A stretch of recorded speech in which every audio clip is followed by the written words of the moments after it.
All right, guys. So, who wants to talk about the election? You want to do it? Let's do it. Yeah, people should talk about these things. Everyone's aware that the media is controlled and can't be trusted and is not impartial. Everyone understands that. And here we are with these fantastic mass communication tools, and we don't tend to use it to talk to each other about important stuff because we get nervous. We worry about what people will think of our ideas, our beliefs, our thoughts, whatever. Everyone's super sensitive, and it can get emotional. It's important stuff, it's significant stuff that affects your life. That is the washing machine in the background, by the way. I'm a busy boy. But yeah, it's a shame that people shy away from talking about important stuff, I think. So let's do it. And the way I want to do it, I guess, is for people to ask me questions or tell me their thoughts on it, their concerns, from with a particular kind of viewpoint. Basically, I'm a Labour supporter on this election. I'm not an unreserved Labour supporter. I didn't vote Labour in the last election because Ed Miliband was rubbish.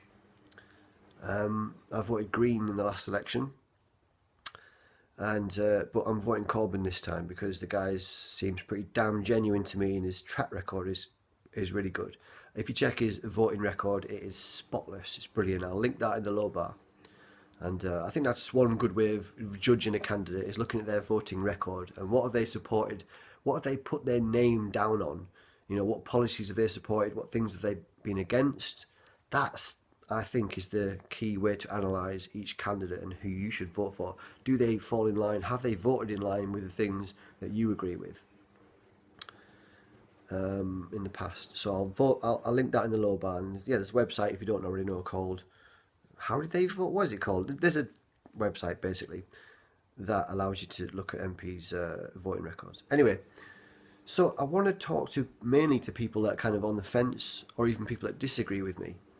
If you're thinking about voting Tory, or if you're on the fence and you don't know which way to vote, those are the people I'd like to speak to, because I don't really need to speak too much to the people that agree with me because their vote's safe. In my eyes, that's cool. I'm happy they're on board. So it's more productive, I think, to speak to people that have a different viewpoint or who haven't made their mind up. And that's where you can run into problems, because it's an emotive subject, politics, and it's difficult to avoid being inflammatory or insulting if you're making passionate points about things.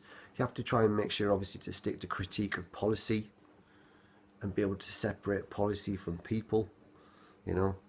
That's the key, I think, to a successful political debate. So I'd like to do that because it's important stuff, man. It's crazy. So tell me your fears. Tell me if you're on the fence or if you're against Corbyn and Corbyn's Labour. I use Corbyn instead of Labour because that's who we're voting for here. One of the things I like to preempt is I don't really want to, I'm not interested in people telling me the problems with previous Labour administrations, because Tony Blair is not a candidate in this election, and Corbyn is the antithesis of Tony Blair. Tony Blair was not a socialist. He ripped out Clause 4, and that was a pillar of Labour's socialist policy. He ripped out Clause 4, opening the doorway to mass privatisation. He was Tory light. So I don't want to hear, well, Blair was shit, therefore I'm not voting Corbyn. Different beast. If you don't know that already, you're not paying attention. Blair is in The Guardian today telling his own party supporters to vote Tory or Lib Dem if the candidates in those areas are more pro-Remain for the EU. Amazing. Tony Blair's a piece of shit. So was Gordon Brown. He was a piece of shit. Anyway,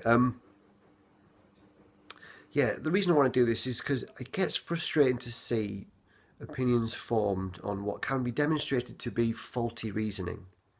And it's nobody's fault. You really mustn't cast dispersions on people for their opinions, but it can be productive to explore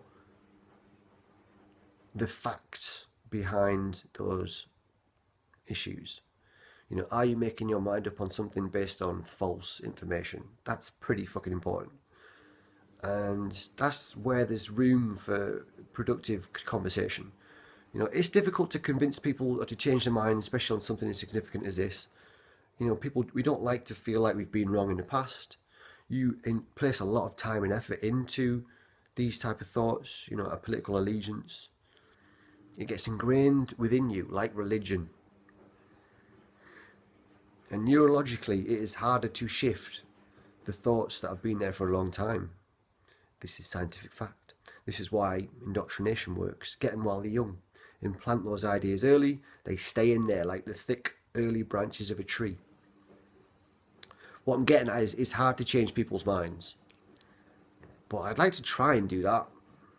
You know, not for my sake. You know, don't change mine because I've said, you know, because nothing to do with me doing it. But the conversation's there to be had.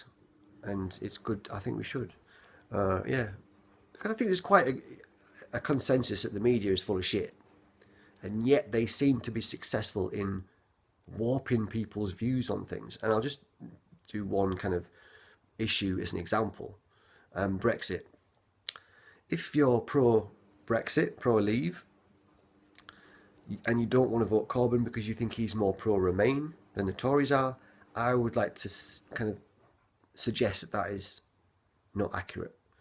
I voted Leave, not for any kind of racist reasons, which seems to be something a lot of Remain people try and fob off Leave as some kind of xenophobic thing. No, I voted Leave because the EU helps facilitate a damaging free market. You know, you've got a German national company running Arriva buses, and the profits from our buses are going to a German national company. You've got French national companies making profits of our water. You know, this country, each country in the world should own their own public services. You know, have control of their own public services. Anyway, so yeah, the EU kind of facilitates this rampant privatisation and free market capitalism. That's why I voted Leave primarily. There's other reasons as well.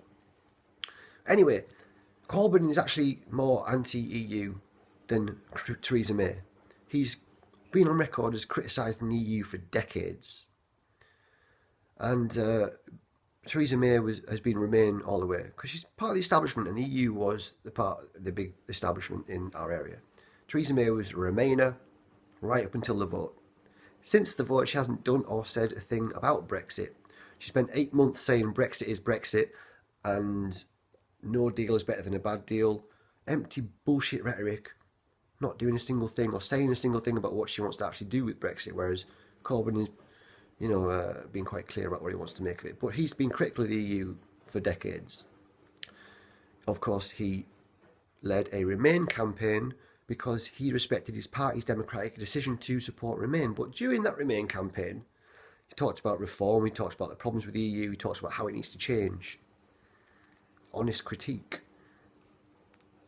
But personally, obviously, it seems to be his own personal opinion is more anti-EU than the majority of the rest of his party.